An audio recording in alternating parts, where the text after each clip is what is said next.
पीताम्बर प्रणत मौलिमणि प्रभाणा मुद्युत कंदलित पापतमोवितानं सम्यक् प्रणम्य जिन पादयुगं युगादावलम्बनं भवजले पतताञ्जनानां यः संस्तुतः सकलवाङ्मय तत्त्वबोधा दुद्भूत बुद्धिपटुभिः सुरलोकनाथैः स्तोत्रैर्जगत्कृतैश्चेत्तहरैरुदारैः स्तोषे किलाहमपि तं प्रथमं जिनेन्द्रम् त्वामव्ययं विभुमचिन्त्यमसङ्ख्यमाद्यम्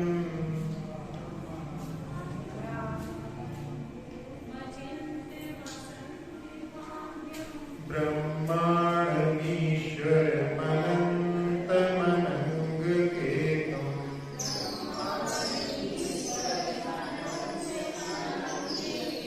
योगीश्वरं विदितयोगमनेकमेकम्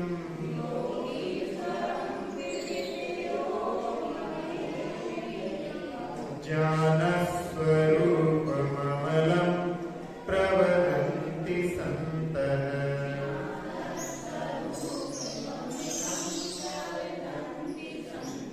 24वें काव्य में आचार्य महाराज 15 भगवान के नामों को लेकर के स्तुति कर रहे हैं कि भगवान आप अव्यय हैं, कभी नाश को प्राप्त नहीं होते, आप विभु हैं, आप ज्ञान से सब जगह विद्यमान रहते हैं, आपका स्वरूप चिंतन नहीं किया जा सकता इसलिए आप अचिंत्य हैं, आपके गुणों को संख्या में नहीं बांधा जा सकता इसलिए असंख्य है, आप अवसर्पणी के प्रथम में हुए थे इसलिए आप आते हैं, आप ज्ञान स्वरूप में हैं या आपने धर्म सृष्टि की रचना की है इसलिए आप ब्रह्मांड, आप परम ऐश्वर्य से युक्त हैं इसलिए ईश्वर है, आप अनंत चतुष्टय के धारी हैं इसलिए अनंत है, आपने काम को अग्नि के समान जला दिया है इसलिए आप अनंत केतु हैं, आप योगियों के भी ईश्वर हैं इसलिए योगीश्वर हैं, आपका योग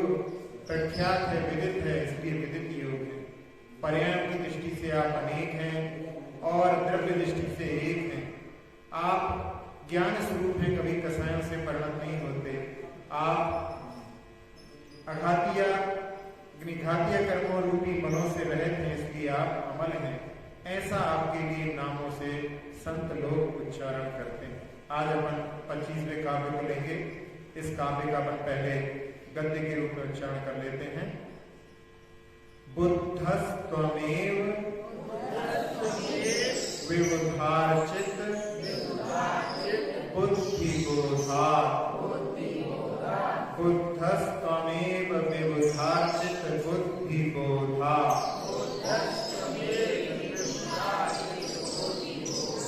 त्वं शंकरोऽसि भुवनत्रय शंकरत्वात्, त्वं शंकरोऽसि भुवनत्रय शंकरत्वात्, धातासि धीर शिवमार्ग विधिर्विधानात्, धातासि धीर शिवमार्ग विधिर्विधानात्, व्यक्तं त्वमेव भगवन् पुरुषोत्तमोषि, पूर्णी बोलें, पुरु भगवन् पुरुषोत्तमोषि, व्यक्तं त्वमेव भगवन् पुरुषोत्तमोषि,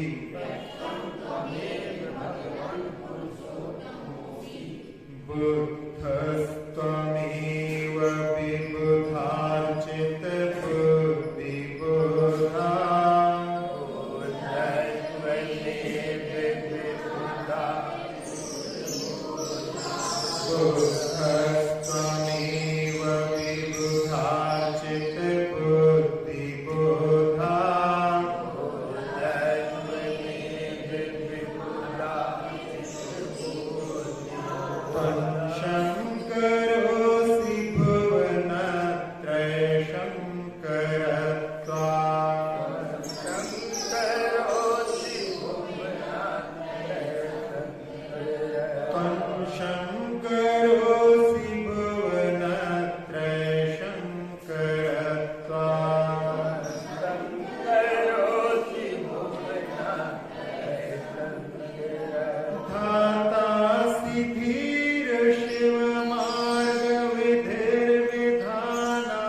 व्यक्तं त्वमेव भगवन् पुरुषोत्तमोऽसि।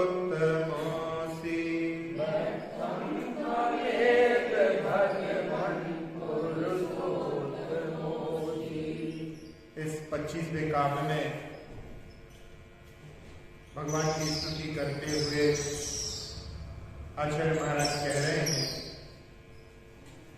विबुध अर्चित बुद्धि बोधा त्वमेव बुद्धः। विबुध का अर्थ देव भी होता है और विद्वान भी होता है। जो देवों के द्वारा, ग्रंथों के द्वारा जिनके ज्ञान की प्रशंसा की गई है, पूजा की गई है, ऐसे ज्ञान से युक्त होने के कारण भगवान आप ही बुद्ध है। भुवनत्रय शंकरत्वात् त्वमेव शंकरः। तीनों लोगों को आप सुख प्रदान करते हैं, इसलिए आप ही शंकर हैं। फिर धीर भगवान का संबोधन, शिव मार्ग विधे विधाना त्वमेव धाता। मोक्ष मार्ग की विधि का विधान करने के कारण आप ही धाता हैं। और भगवान त्वमेव व्यक्तम पुरुषोत्तमोऽसि। भगवान आप ही व्यक्त रूप से पुरुषोत्तम हैं। इस प्रकार से कई नामों से यहाँ पर भी भगवान के लिए, यहाँ पर जो नाम संसार में प्रख्यात हैं, उनको लेकर के भगवान की आराधना कर रहे हैं। आप लोग मेरी भावना में पढ़ते हैं, बुद्ध वीर जिन हरिहर ब्रह्मा या उसको स्वाहा। किसी भी नाम से आप भगवान को पुकारना चाहते हैं, पुकार सकते हैं, लेकिन शर्त जो उसमें दी गई है कि उसमें 3 गुण, वीतरागता, सर्वज्ञता और हितोपदेशिता होनी चाहिए। और उसके कारण ही यहाँ पर जो नाम संसार में प्रख्यात हैं, उनको लेकर के भगवान के लिए कि आप ही ये सब हैं। लेकिन इसमें लोगों के लिए, कई लोगों के लिए ऐसा हो जाता है कि हम कहीं भी चले जाएं दर्शन करने के लिए, और वहां पर दर्शन करते हुए हम तो मन में यही सोचेंगे ये तो हमारे भगवान हैं। ऐसा गलत अर्थ नहीं ले लेना, नहीं तो क्या होगा। कई बार लोग कहते हैं हम तो जाते हैं, हम तो वहां पे आंख बंद करके नमो यंत्राण पढ़ते हैं, लेकिन आपको जो देखेगा वो क्या समझेगा? वो यही समझेगा कि जब ये बड़े लोग ऐसा काम कर रहे हैं तो हमें भी करना चाहिए।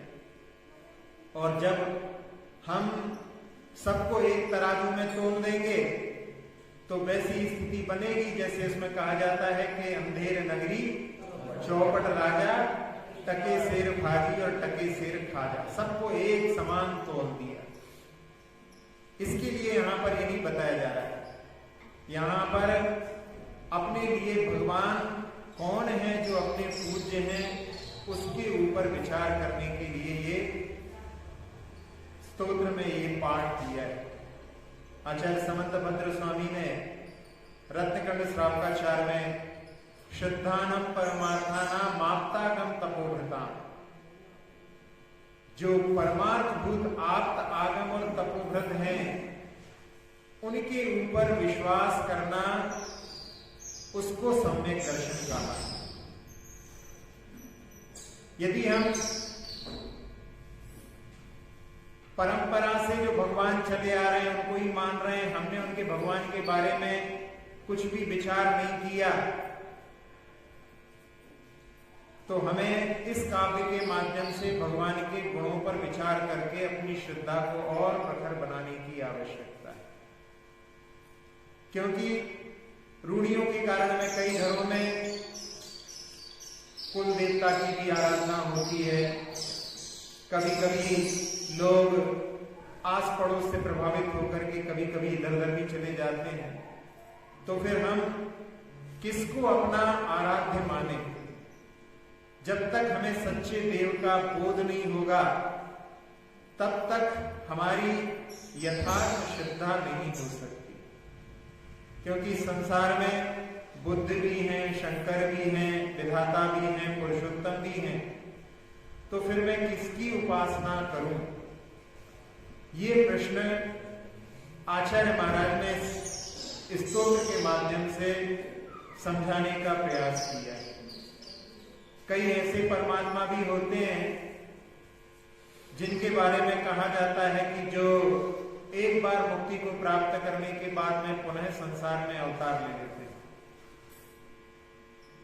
इससे हम क्या मतलब निकालें कि उन्होंने जिस जगह पर जाकर के वहां पर उनको आनंद नहीं आया, इसलिए पुनः संसार में आ गए। होता है कि नहीं होता? अपन कोई चीज लेते हैं, पसंद नहीं आती है, आनंद नहीं आता है, तो दूसरी ले लेते हैं। तो उनको वहां पर उस जगह पर संतुष्टि नहीं हुई, इसलिए पुनः संसार में आ गए। फिर उनकी आराधना करके हम क्या समझें कि संसार में परिभ्रमण ही हमारा एक रास्ता है।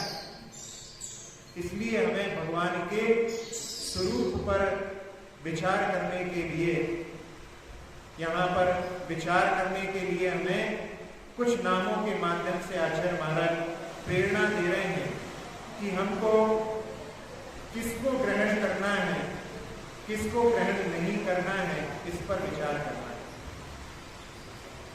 यहाँ पर कई लोग तो ऐसे होते हैं कि जिनको ऐसा लगता है कि भैया संसार में भगवान नाम की कोई शक्ति होती ही नहीं। उनके लिए आस्था, उपासना आदि समय का बर्बादी लगती है।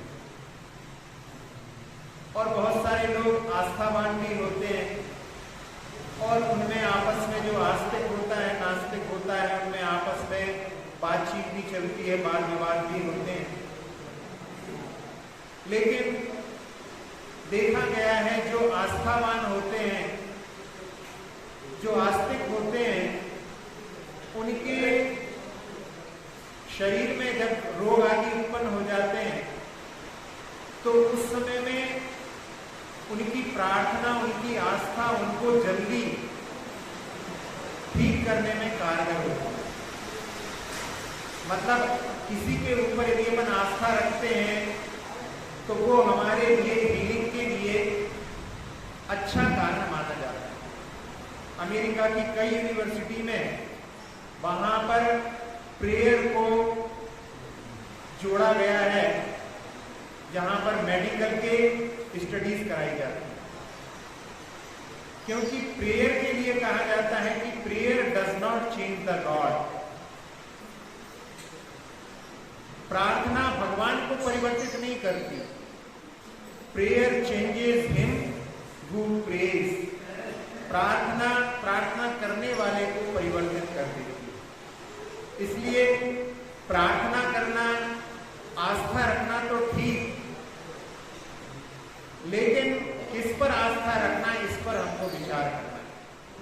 पहले तो अपन उसी बात पर, जिसमें कई लोग ऐसे हैं कि उनके मन में ऐसा रहता है कि गॉड इज नोवेयर, भगवान कहीं नहीं। और ऐसे व्यक्ति के साथ में एक आस्थावान व्यक्ति ने बहुत दिनों तक चर्चा की, बहुत वाद विवाद किया और उसका अंत समय आ गया और उसने स्वीकार नहीं किया। लेकिन अंत समय में उसको ऐसा एहसास हुआ कि कोई शक्ति तो है जो हमारे लिए मार्ग प्रशस्त कर सकती है। और अंत समय में जो अपने घर में एक लिख रखा था उसने गॉड इज नोवेयर, और उसने थोड़ा सा विचार किया तो उसमें नोवेयर में जो डब्ल्यू था वेयर का, उसको नो के पास लेकर के उसने जब देखा तो उसको समझ में आया गॉड इज नाउ हियर, भगवान यही है। और उसके मन में अंत में आस्था उत्पन्न हो गई। तो आस्थावान होना अच्छा है, लेकिन हम किस पर आस्था रखें उस पर हम विचार करें तो सबसे पहला नाम दिया है बुद्ध का। बुद्ध जो थे वो पहले पारमार्थ भगवान की परंपरा में दीक्षित हुए। उन्होंने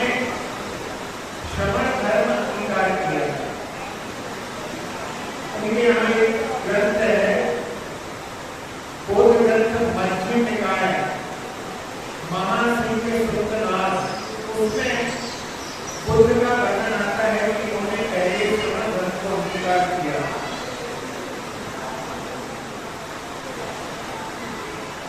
उसमें उन्होंने कहा कि हमने प्रारंभिक जीवन में तपस्या को अंगीकार किया। तपस्या का अर्थ नग्न रहा, हाथों में मैंने दीक्षा को ग्रहण किया और केश नोच किए। फिर इसके बाद में उन्हें दूसरा को बताया मुख्यता, मैंने स्नान नहीं किया। फिर जुगुप्सा, जल की बूंद पर भी करुणा दया का भाव रखा। और त्रिविक्रता, जंगलों में अकेले रहकर के मैंने साधना की। कहते हैं कि उन्होंने एक बार, जैसे आदिनाथ भगवान ने 6 महीने का उपवास किया था, उन्होंने भी 6 महीने का उपवास किया और थोड़े ही दिनों में उनकी सामर्थ्य नहीं थी, शक्ति से ज्यादा उन्होंने शक्ति तक त्याग तक की भावना बताई है। उन्होंने शक्ति का अतिक्रमण करके उपवास किया और उनकी तबीयत बिगड़ गई और उन्होंने कहा कि ये तो मार्ग अच्छा नहीं है और उन्होंने मध्यम मार्ग वहां पर निकाल लिया, जिसमें ज्यादा भक्ति नहीं करना और घर में भी नहीं रहना, ऐसा बीच का मार्ग उन्होंने निकाल करके बहुत धर्म की स्थापना की। तो उनके जो सिद्धांत है उन पर ही विचार करें तो उनके यहाँ पर मांसाहार का निषेध नहीं है। मूल सिद्धांतों में तो वहां पर अहिंसा धर्म की बात करते हैं, लेकिन मांसाहार का निषेध नहीं है। वहां पर ऐसा मानते हैं कि जो जीव अपने आप कर्म को प्राप्त हो जाए उसका मांस खाने में कोई दुख नहीं है, कोई बाधा नहीं है, कोई पाप नहीं। और उसका दुष्परिणाम ऐसा होता है कि कई लोग जीवों को बांध देते हैं, जब वो मर जाते हैं तो फिर उनको खाने में परहेज नहीं है। और उनके धर्म का जब प्रचार कई देशों में हुआ जो कि मांसाहारी थे, तो उस समय में उन्होंने धर्म के प्रचार की दृष्टि से वहां पर बहुत सारे लोगों में निश्चितता अपने धर्म के माध्यम से वहां पर स्वीकार करते गए। एक तिब्बत के प्रोफेसर थे रिनपोचे, उन्होंने एक बार स्वीकार किया, कहते वैसे हमें इस बात का गर्व होता है कि हमारा बौद्ध धर्म बहुत सारे देशों में फैला, लेकिन एक बात पर हमें ऐसा लगता है कि जैन धर्म बहुत आगे है, भले ही जैन धर्म बहुत सारे देशों में नहीं फैला हो, लेकिन आज भी जैन धर्म के जो साधु हैं उनमें महावीर की चर्या की झलक मिलती है। और हमारे यहाँ पर इतना परिवर्तन हो गया है कि उनके जो बुद्ध भगवान कैसे थे और वर्तमान में उनके साधुओं की चर्या है, उसमें कह सकते हैं कि कहीं से कहीं तक पहुंच गए। एक उनका सिद्धांत है नियतवाद का, एक सिद्धांत है उनके यहाँ पर क्षणिकवाद का। क्षणिकवाद में ऐसा मानते हैं कि हर पर्याय हर समय नष्ट हो रही है, लेकिन उसका पूर्व से कोई संबंध नहीं है। जैसे जैन दर्शन में मानते हैं कि पर्याय हर समय नष्ट हो रही है, लेकिन उसमें ध्रुव बना दी है, उत्पाद भी हो रहा है, पूर्व की पर्याय नष्ट भी हो रही है, लेकिन उसमें ध्रुव बना दी द्रव्य दृष्टि की इसमें पीछे पीछे छिपी हुई। जैसे आदिनाथ भगवान की पूर्व पर्याय थी, आदिनाथ भगवान की आगे की पर्याय थी, लेकिन उनके हम मानते हैं कि जब एक नई पर्याय उत्पन्न होती है उसका पूर्व से कोई संबंध नहीं है। तो उससे कैसा निकलता है कि यदि किसी ने किसी की हत्या कर दी, अब उसका परिवर्तन हो गया, तो हत्या कोई करता है वो दूसरा था और जिसको सजा होती है कोई दूसरा होता है। एक बार एक व्यक्ति जिसकी पास में बहुत सारी गायें थी, एक व्यक्ति को उसने काम पर लगाया और काम पर लगाने के बाद में जब पैसे देने की बात आई तो उसने कहा भैया जिसने काम किया है अब वो तो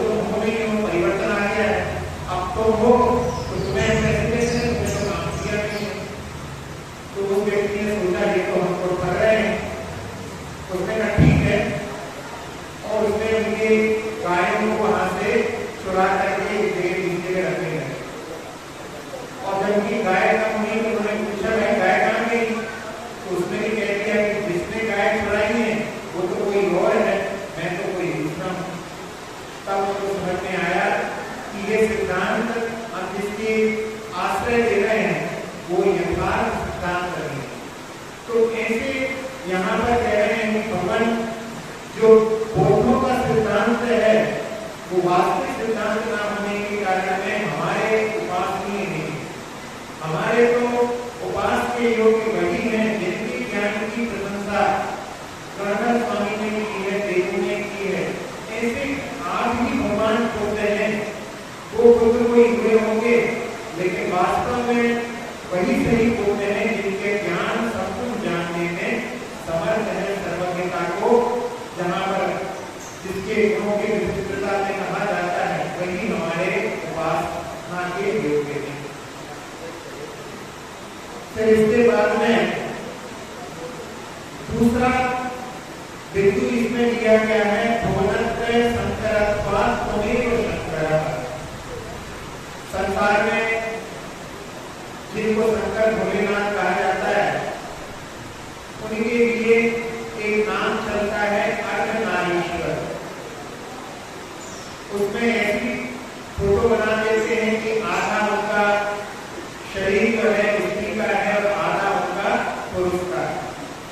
लेकिन ये शब्द को ना समझ पाने के कारण में इस प्रकार की कल्पना वहां पर उठती।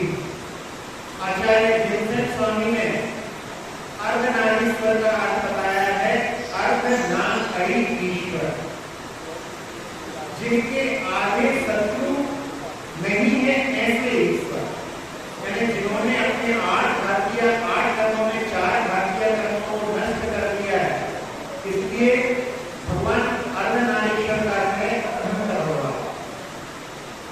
और वहां पर जिनको शंकर माना जाता है उनके लिए वो बोलते हैं कि वो सिंह की मृगछाला पहनते हैं, सिंह की खाल को पहनते हैं, बोलते हैं। कहाँ तो किसी को सबका भगवान सबका रक्षक बताते हैं और कहाँ किसी जीव की खाल को ही पहन रहे हैं, जिस खाल के लिए कानून में ये बताया गया है कि किसी के पास में सिंह की खाल मिल जाए तो वो कानून अपराध माना जाता है। तो वो वहां पर कहा जाए तो सही प्रकार से सब जीवों की रक्षा करने वाले ईश्वर के रूप में नहीं जाने जाता। इसलिए यहाँ पर कि भगवान आपने सारे संसार को सुखी किया है, इसलिए आप ही शंकर हैं। आचार्य समर्थ पद्म स्वामी ने धर्मनाथ भगवान की स्तुति करते हुए कहा है कि उसमें कर्म कक्ष मदहत तपों में भी शर्म शासन भाव पड़ेगा। आपने कर्मरूपी शत्रुओं को कर्मरूपी कक्ष को दहन कर दिया और आपने अनंत सुख को प्राप्त किया है। इसलिए भगवान आप ही शंकर हैं और आप में जब जिस मार्ग को बताया जिस पर जो चलते हैं वो भी परम सुख को प्राप्त हो जाते हैं। इसलिए वास्तविक रूप में आप ही शंकर हैं। फिर तीसरे बिंदु के ऊपर एक विचार करते हैं जिसमें उनके लिए भाता कहा। उसके पहले एक कवि हुए हैं भर्तृहरि, जिन्होंने श्रृंगार शतक, नीति शतक और वैराग्य शतक ऐसी 3 रचनाएं की। वो वहां पर वैराग्य शतक में लिख रहे हैं कि एकाकी निष्प्रभ शांता पाणि पात्र दिगंबरा कदा शंभो भविष्यामि कर्म निर्पूर्ण क्षमा।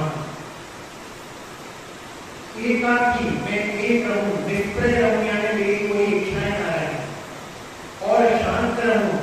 पाणि पात्र दिगंबरा, जो पानी में ऐसी हथेलियों में भोजन देते हैं वो पाणि पात्र दिगंबर में कब बनूं। और कर्म निर्पूर्ण क्षमा, वो अन्य मत के साधु थे लेकिन दिगंबर भी वहां पर रख रहे हैं। तो इसके माध्यम से सही रूप जो है साधुओं का, वो दिगंबर रूप है, इस बात का वर्णन उन्होंने अपनी रचना में भी किया है। अब इसके बाद में जो बिंदु अपन इस पर विचार कर रहे थे, धीर भगवान का संबोधन किया है। धीर का अर्थ होता है जो धैर्य जिसकी शक्ति बड़ी प्रबल होती है, वो धीर कहलाता है। आप लोगों ने आदिनाथ भगवान के बारे में देखा है कि आदिनाथ भगवान जिन्होंने 6 महीने तक तो उपवास किया और उसके बाद में 6 महीने से ज्यादा, मतलब कितना हो गया था, 7 महीने और 8 दिन तक उनको विधि नहीं मिली थी।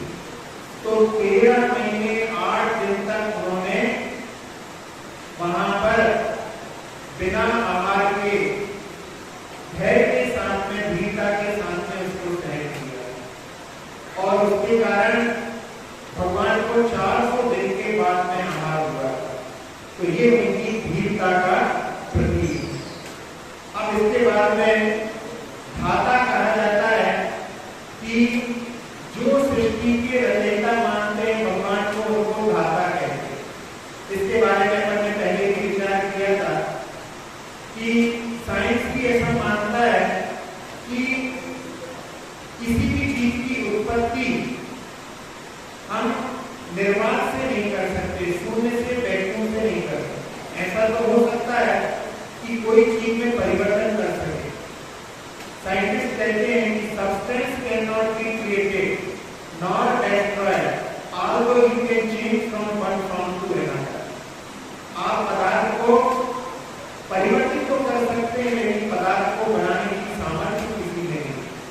तो इस दृष्टि से देखा जाए तो कोई ऐसा जिसने पूरी सृष्टि की रचना कर ली हो, पहले कुछ नहीं हो, ये तो केवल कपोल कल्पित कल्पना है। आचार्य पुरुषोत्तम महाराज ने भी इसी बात के लिए प्रवचन सार में लिखा है, भावस्थ नंदी नास्तो अभावस्थ छेद उपादो। यानी जो चीज है उसका कभी नाश नहीं होता और जो कभी नहीं है उसका उत्पाद नहीं होता। बस केवल परिवर्तन संभव है, लेकिन शून्य से कोई चीज को निर्माण करके ये संभव नहीं। तो इसलिए ये सृष्टि हमेशा से है और इसका परिवर्तन जो है वो अपने आप होता है। इसको चलाने वाला कोई हो, ऐसी इसकी कोई आवश्यकता नहीं है, क्योंकि सहज रूप से सृष्टि में अपने आप ही परिवर्तन होता है। और इस सृष्टि का कोई नाश करने वाला भी नहीं है, क्योंकि ये सृष्टि अविनाशी है, क्योंकि द्रव्य कभी भी नाश को प्राप्त नहीं होता। द्रव्य नाश को प्राप्त इसलिए नहीं होता क्योंकि उसका जो स्वभाव है, अस्तित्व गुण, वो उसका कभी भी नाश होने नहीं देता। आप लोग प्रयोग करके देख सकते हैं, किसी चीज को आप पूरी तरह से नष्ट नहीं कर सकते। आप यदि किसी चीज को जलाएंगे भी तो उसमें से धुआं उत्पन्न होगा, उसकी राख बनेगी, लेकिन कोई चीज को आप समझो कि पूरी तरह से समाप्त कर दें, किसी की सत्ता का नाश करना किसी के बस की बात नहीं, क्योंकि सत्ता जो रहती है उसका अस्तित्व गुण उसकी रक्षा करता है। बस उसमें परिवर्तन हो सकता है, उसका पूर्णता नाश नहीं हो सकता और कोई नई चीज की उत्पत्ति नहीं हो सकती। इसलिए यहाँ पर कहा कि भगवान आप ही मुक्ति मार्ग की विधि का निरूपण करने के कारण में आप ही धाता है। यहाँ कल हमने जिस कथानक का वर्णन किया था, उस कथानक में वर्णन आता है कि इंद्र के पास में खबर आई। क्या खबर आई उसका? कि उसका आसन कंपायमान हुआ। और जब आसन कंपायमान हुआ तो उसने बृहस्पति जी से पूछा कि हमारा आसन कंपायमान क्यों हुआ है? तो उन्होंने बोला कि कोई तपस्या कर रहा है और उसके कारण आपका जो है पद छूट जाएगा, वो इस पद पर आकर के बैठ जाएगा। तो उन्होंने पूछा कि उनकी कितनी तपस्या हो गई है? तो कहा कि उनकी 4000 वर्ष की तपस्या हो गई।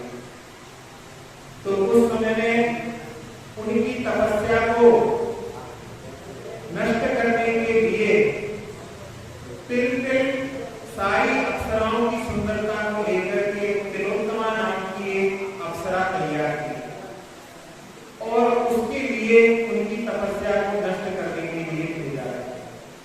और जब वो तिलोत्तमा नाम की अप्सरा वहां पर गई तो वो जब अपने नेत्र खोल करके देखते हैं और उनके सामने जब वो नृत्य करती है तो उससे वो मन में वहां पर उसके प्रति राग के भाव उत्पन्न होने के कारण में उसको देखते रहते हैं और उसके बाद में वो अप्सरा दूसरी ओर जाकर के नृत्य करने लगती है। अब वो तपस्या कर रहे हैं, अपनी गर्दन को यदि मोड़ेंगे तो उनकी तपस्या भंग हो जाएगी। तो उन्होंने मन में सोचा कि मेरी तपस्या के माध्यम से यदि दूसरा मुख मेरा उत्पन्न हो जाए और उसमें 1000 वर्ष की तपस्या भी मैं देने के लिए तैयार हूं, उसको देखने के लिए इन्हें राग का भाव, दृश्य अवलोकन का भाव उनके मन में ऐसा उत्पन्न हो गया और उन्होंने 1000 वर्ष की तपस्या को उसमें आहूत कर दिया, उसकी वहां पर होम कर दिया और उनका बगल में मुख आ गया। फिर थोड़ी देर के बाद में जब वो वहां पर नृत्य करते करते वो दूसरी तरफ पहुंच गई तो उन्होंने दूसरी तरफ भी अपना मुख बना लिया और 1000 वर्ष की तपस्या उसमें भी होगी। तीसरा मुख बनाया तो उसमें भी उनकी 1000 वर्ष की तपस्या चली गई। अब उसके बाद में वो जाकर के ऊपर नृत्य करने लगी और ऊपर भी उन्होंने 1000 वर्ष की तपस्या में वहां पर देखने के लिए एक और मुख बनाया। उनकी 4000 वर्ष की तपस्या पूर्ण हो गई, खत्म हो गई। अब वहां पर इंद्र जो है प्रसन्न हो गया कि अब हमारा जो आसन है वो कोई नहीं छीन सकता। अभी आपको कैसा लग रहा है, लेकिन दृश्य जगत में टेलीविजन के ऊपर, इंटरनेट के ऊपर, मोबाइल के ऊपर देख देख करके हम लोग भी अपनी कितनी पूजाओं की जो कमाई है, पुण्य कमाई है, अपनी जात की कितनी कमाई है, उनको भी अपन लोग वहां पर हम देते हैं, उसका अपने को ख्याल नहीं रहता।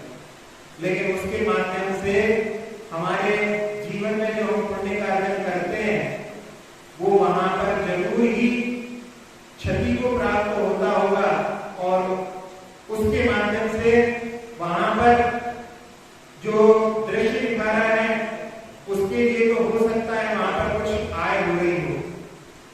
कलाकार होते हैं उनके लिए तो वहां पर कुछ आय होती है, पैसे मिलते हैं, लेकिन यहाँ अपने लिए तो केवल वहां पर जो ऐसे दृश्यों को देखते हैं उससे केवल पाप की कमाई होती है।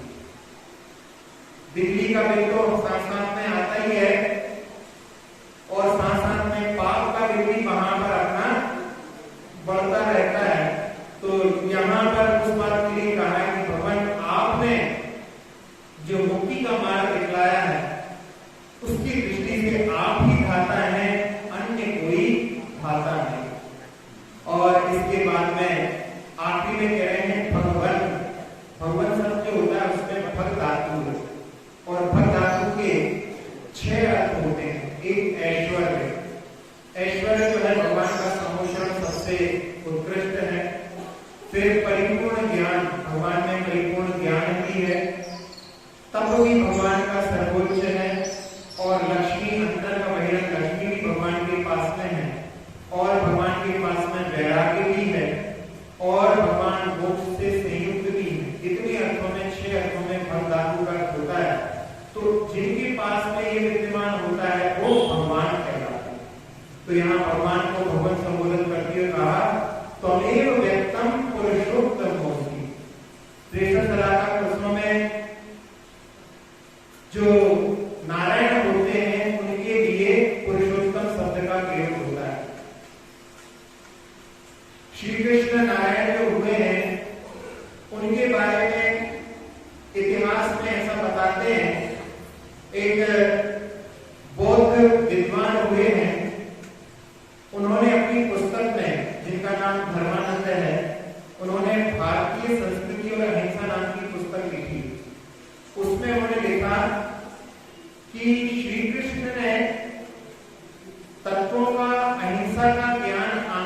नाम के गुरु से किया। और जैन दर्शन की दृष्टि से देखा जाए तो वो आंगिरस और कोई नहीं, नेमिनाथ भगवान। और आप लोग स्वयं इस स्तोत्र का भी अध्ययन कर रहे हैं, उसमें जब नेमिनाथ भगवान की स्तुति आएगी तो उस नेमिनाथ भगवान की स्तुति में दो काव्यों के माध्यम से वहां पर श्री कृष्ण और बलभद्र का भी वर्णन है। उस स्तुति में वहां पर समर्थ भद्र स्वामी लिख रहे हैं,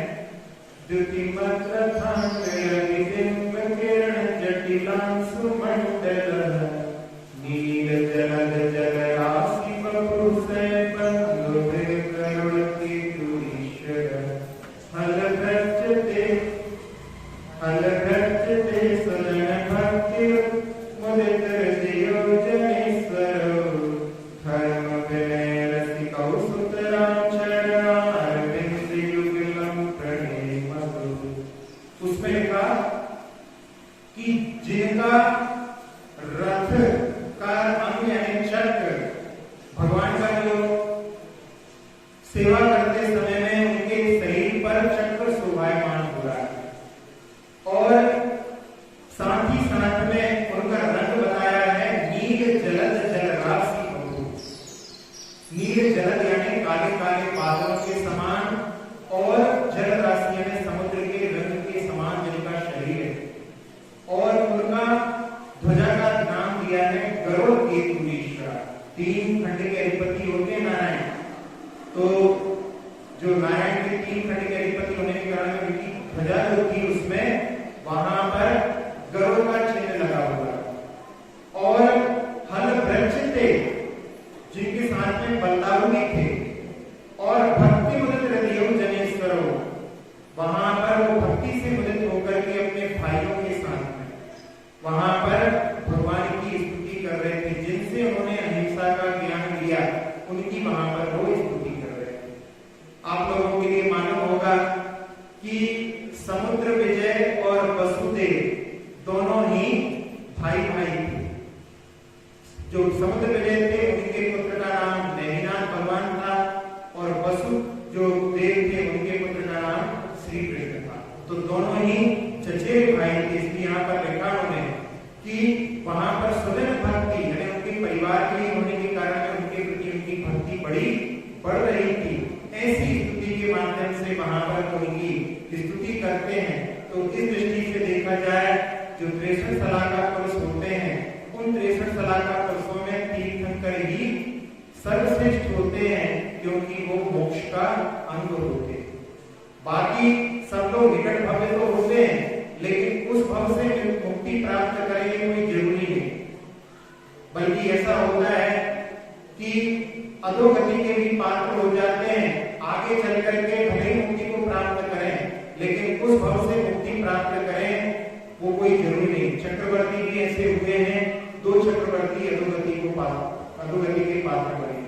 तो इसलिए 63 सलाहकार पुरुषों में सर्वश्रेष्ठ भगवान ही होते हैं। इसलिए यहाँ पर कहा कि भगवान त्वमेव व्यक्तम पुरुषोत्तमोऽसि, आप ही यहाँ पर उसमें व्यक्त रूप से पुरुषोत्तम 63 सलाहकार पुरुषों में सर्वश्रेष्ठ हैं। इस प्रकार से यहाँ पर 4 जो नामों के माध्यम से भगवान की स्तुति कर रहे हैं, उस स्तुति में भगवान के लिए भी कहा कि भगवान आपका जो ज्ञान है वो देवों के द्वारा ब्राह्मणों के द्वारा अर्चित है, इसलिए आप ही होते हैं, आप ही सारे संसार को सुखी करने वाले हैं, इसलिए आप शंकर हैं, और आपने ही मुक्ति के मार्ग का निरूपण किया है, इसलिए आप धाता हैं।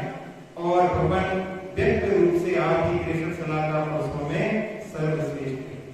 एक दृष्टि से जिसमें अन्य मत में माना जाता है कि कोई सृष्टि की रचना करता है, कोई सृष्टि को चलाता है, कोई सृष्टि को नष्ट करता है।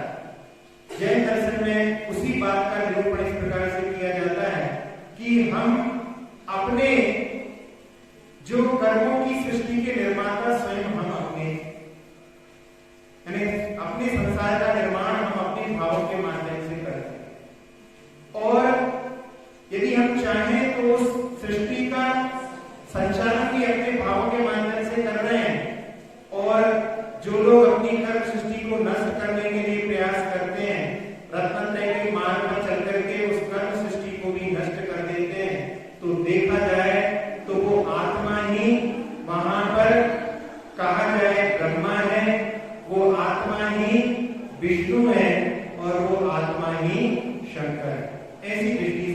पर हम देखें तो यहाँ भगवान ने इन सभी को, भगवान ने धर्म सृष्टि की रचना की है, धर्म मार्ग बताया है, इसीलिए वो धाता है और धर्म मार्ग का तीर्थ का प्रवर्तन भी उन्होंने किया है, इसलिए भगवान ही यहाँ पर जो पुरुषोत्तम के रूप में कहा गया है।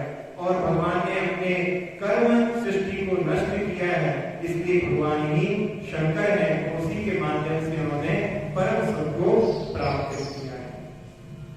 स्तोत्र ये निराला,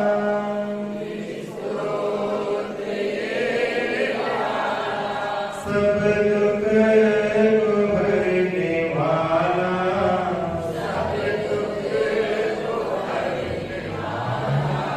आओ पढ़े भक्तामल,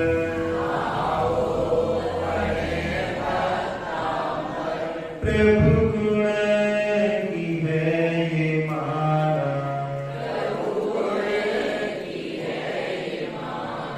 स्तोत्र ये निराला,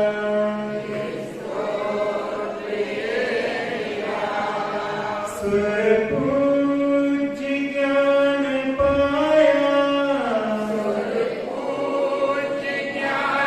पाया, कहलाते बुद्ध जिनवर,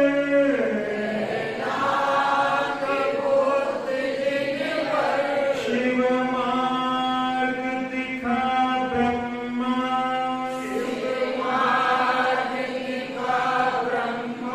सुख दे त्रिलोक शंकर,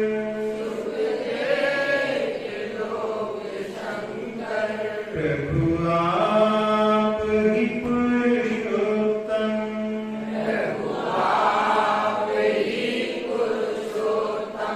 प्रत्यक्ष ये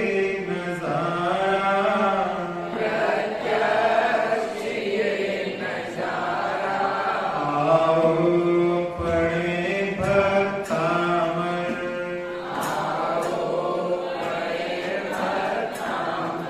प्रभु गुण की है ये माला,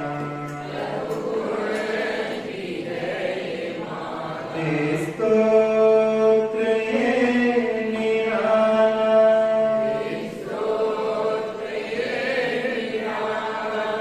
अक्षर पद मात्रा से दूषित वचन अगर ममहीन रहे और प्रमाद कषाय के वश में सम्यक अर्थ विलीन किए, जिन वाणी माता मेरी उन सब त्रुटियों को क्षमा करें, दें आशीष शीघ्र हम सबको केवल लब्धि रमा मिले, प्राप्त हमें हो बोधि समाधि परिणामों की शुद्धि हो, निज आत्म उपलब्ध हमें हो, शाश्वत सुख की सिद्धि हो, चिंतित वस्तु दात्री माता चिंतामणि उपमा